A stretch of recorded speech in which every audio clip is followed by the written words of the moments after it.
As of right now, this photo has not been made public by anyone, until right now. And I have to thank my friend over at Game of Thrones Updates on Instagram. He was kind enough to send me this photo before he posted it online. I will put the link to his page down below in the description for those of you who would like to give him a follow.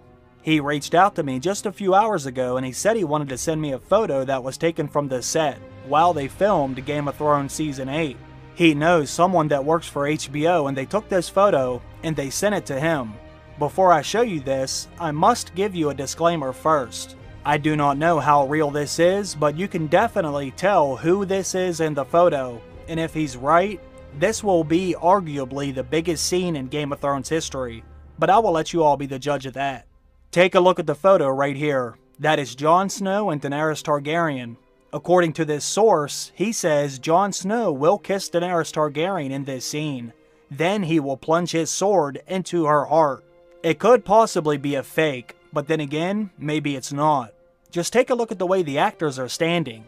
Jon Snow is leaning forward, as if he's about to make a thrusting motion, while Daenerys is leaning back, away from him, almost as if she's trying to lean out of the way. I don't think she'd be leaning like that if she was trying to kiss him. If anything, she would still be leaning in for a kiss. I know some of you may be thinking, Jon doesn't even have his sword out, but you have to keep in mind, he can't actually stab Daenerys with something. All he needs to do is make the thrusting motion, then they will add the sword, the blood, and the fire during post-production. They would definitely have to do it all with CGI since the sword needs to catch on fire while it's piercing her heart. HBO very well could have staged this, but I think if they wanted to spread misinformation, they would have leaked it to a bigger site. I doubt I would be the first person to talk about this if they wanted it to go viral. But then again, maybe they were just kissing, if anything at all. Whatever scene this is from, it must be new because Jon and Daenerys have never stood in the snow together yet. The only time Daenerys was in the snow was when she went beyond the wall, and she never got off her dragon in those scenes. So let me know what you think about this photo. Do you believe the source, or do you think it's bullshit? With this being the last season, I think just about anything is possible, but I want to know what you think about this.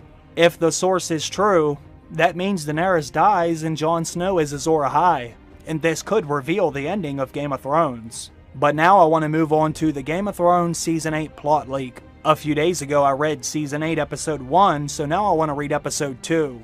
I asked everyone if they wanted me to continue reading more of this plot, and the response was overwhelming with people saying yes, read more. So let's begin. Season 8 Episode 2. The opening scene is at Winterfell. Davos, Gendry, and the remaining forces arrive at Winterfell's main gate. They agreed to stay behind with the ships in order to unload the rest of the dragonglass that was mined on Dragonstone. They have several big wagons full of dragonglass. Most of the wagons are full of black obsidian, but there are also a few filled with green and red dragonglass. Arya, Brienne, and Podrick are outside training in the yard until they hear all the commotion at the gate.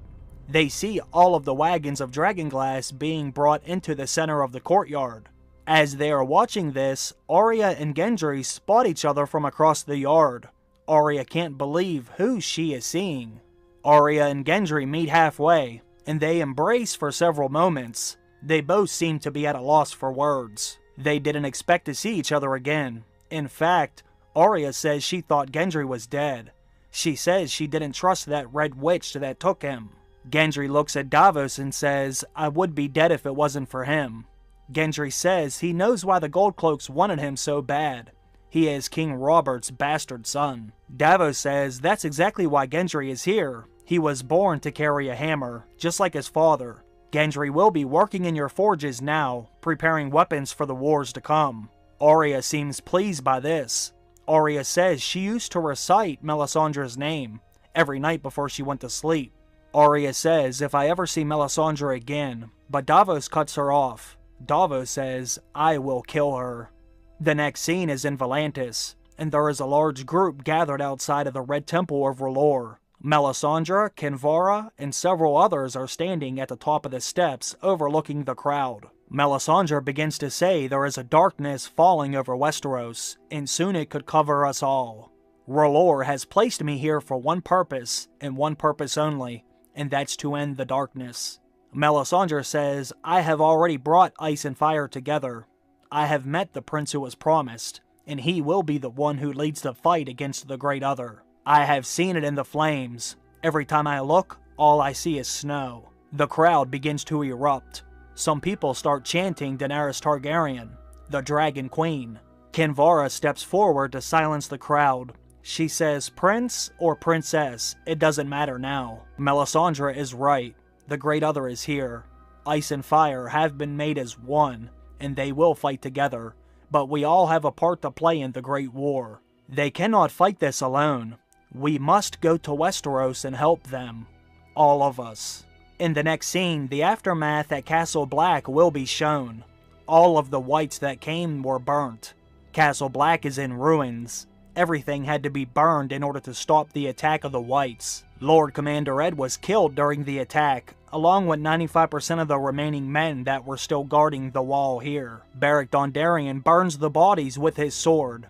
He tells the few remaining men he must go south. He promised someone he would see them again, and until he fulfills his purpose, he must continue. The next scene is at Winterfell in the Godswood, and Bran Stark is alone at the weirwood tree. His hands are gripping his chair, and his eyes are fluttering. Then it will show a series of visions Bran is having. He sees Jaime Lannister taking off his helmet the first time he arrived at Winterfell. He sees his father's statue in the crypts of Winterfell. He sees and hears the Mad King saying, burn them all. Pots of wildfire are in a cellar. Blue dragonfire is burning a castle, and someone is in a bed of blood, and there is the sound of a baby crying. Bran falls from the tower. Bran can see smoke rising from Winterfell, and he sees Melisandre looking into the flames. He sees a black silhouette of someone holding a sword that is on fire. Bran is falling from the tower window. Then he comes face to face with the Night King, and he immediately comes out of his vision, struggling to breathe. When Bran looks up, he is surrounded by Jon, Daenerys, Tyrion, Sansa, Arya, Davos, Varys, Brienne, and his maester. Jon asks Bran what happened. What did he see? Bran says everything. I can see everything. At first it was all fragments, and I struggled to distinguish what was past or present, but now I know. Bran says Castle Black is gone, along with its men. The last hearth is gone, along with the Umbers. He says that the Night King has seen him, and he knows they are there and he is coming. Jon tells everyone to meet him in the main hall. As Jon begins to walk away, Bran grabs him by the arm. Bran says, we need to speak, soon. It's time you know the truth. Everyone of importance is gathered in the main hall at Winterfell. Jon informs everyone of the recent attacks in the north by the Night King. He says the Great War will begin soon, and they must be prepared. Jon says he doesn't know if Cersei will be sending her support or not, but they will have to work with what they have. The castle walls will need extra reinforcements, and all of the dragonglass needs to be fashioned into weapons. That way every man, woman, and child can arm themselves. Jon says that Winterfell should not fall, but if it does, there are secret passages they can use to flee the north, but he hopes it doesn't come to that. Daenerys still has 2 dragons, and fire kills whites. He also says his sword is made of Valyrian steel, so he can take out as many White Walkers as he can. Brienne and Arya both stand up at the same time. They too have Valyrian steel, and they will stand by Jon and help him. Samwell Tarly stands up in the back of the hall. He tells Jon he also has a Valyrian steel sword. He says he took his father's sword before he left Hornhill. He also says he has been reading some of the old books he took from the Citadel, and he may have found some things that may be of interest. Tyrion shifts in his seat and says, I would like to see some of these books as well. As everyone starts to leave the hall, Daenerys tells Jon she would like to have a word with him, alone. Sansa looks at Daenerys, suspiciously, as does Tyrion. They both walk atop the castle overlooking the battlements. Daenerys wants to know if Jon plans on telling everyone about their relationship. Jon doesn't think that's a good idea right now, considering tensions were already high when they arrived in the first place. Jon says, with the Night King being so close, we should wait to tell everyone later. The last thing I need is everyone walking out of here now. We can't afford to lose anyone. Cersei may never send help, and we already lost the Night's Watch and the Umbers. As Jon begins to walk away, Daenerys says, "Wait, there's one more thing. I saw your maester last night because I wasn't feeling too well. Jon, I am pregnant." In the next scene, Jaime and Bronn arrive at the twins. The property looks nearly abandoned at the time. Jaime says someone infiltrated their castle and poisoned almost everyone here, but surely someone is still ruling the castle. No one is guarding the bridge. Jaime says, if only the young wolf found their bridge this way, he would still be alive, and my family most likely dead. When Jaime and Bronn reach the door, they are greeted by several women that are now ruling the twins. Jaime says they are heading north, and he needs to gather any men or soldiers that he can. There is a storm coming down from the wall, and everyone will die unless they come with him. One of the girls says Queen Cersei didn't send any word about this. Then Jaime says no, she sent me instead. Cersei, Qyburn, and the Mountain are walking around the walls of King's Landing. Qyburn has men bringing up the stashes of wildfire to place at each gate that enters the city. No one will enter through a gate without getting burned alive. Men are also seen setting up the ballistas. Qyburn has had several more made, and now they are being strategically placed around the Red Keep, and they're all aiming at the sky. King's Landing will not fall easy. Qyburn tells Cersei that Euron has picked up the Golden Company, and they should arrive in King's Landing any day now. Cersei is pleased. She says, they may have a larger army right now, but she will never step foot inside this city alive. Even if they lose, we have seen what fire does to the dead. With the amount of wildfire we have, I am not concerned with an attack from anyone right now. Now that I have the Iron Bank's full support, I may have one more surprise for our foreign whore. The next scene is at night, at the Iron Islands. Theon and his small team land their boat on the shore, and begin to make their way up. They plan on entering the castle and freeing his sister Yara. To their surprise, no one was left to guard the place. It is completely abandoned. Euron has taken every able body with him, and killed the rest who could not fight or row. Yara is not there. Theon's worst fear has come true. Yara is still on the Silence, and he will have to board that wicked ship to free her.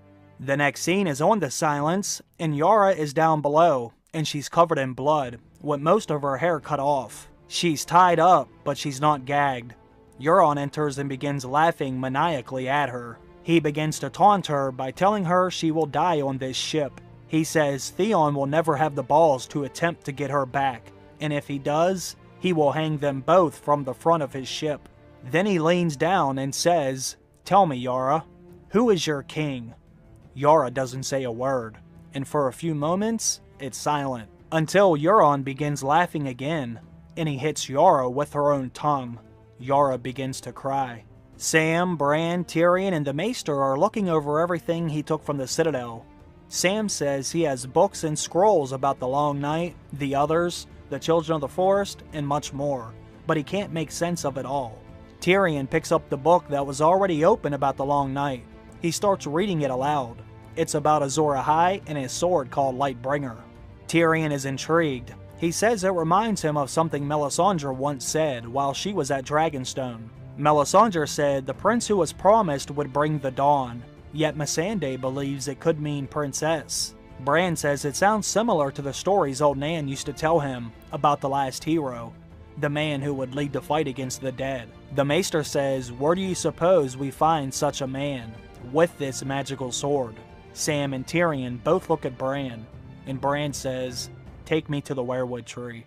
The last scene will be at the Carhold. A massive storm begins to roll in from the north. Everyone in the area begins to go indoors. Elise Karstark is inside with a few men, reading over some messages delivered by the Ravens that day. She said that word has came from Winterfell. The Night's Watch no longer stands, and the last hearth was destroyed. The wall no longer protects us from what lies beyond. The king in the north wants us to prepare for the worst. He is arming everyone at Winterfell, and I've already sent men to get some of the dragonglass that he says can be used against them. But before she can finish telling her men about the news from Winterfell, a sudden scream and the sound of a horn begins to echo through the castle. Elise runs over to the window and looks outside. It's a complete whiteout from the storm. She can't see anything past their wall. Then, An ear-shattering scream comes from the clouds. The Night King and Viserion break through the storm, and a blue flame is seen lighting up the night sky. Alright folks, that was episode 2. Let me know what you think about all of this. Put your thoughts and questions down below. And let me know if you want me to read every episode, because I will if you want me to. I want to thank everyone for taking the time out of their day to check out the video. I hope you enjoyed it. And I also want to thank all of my new Patreon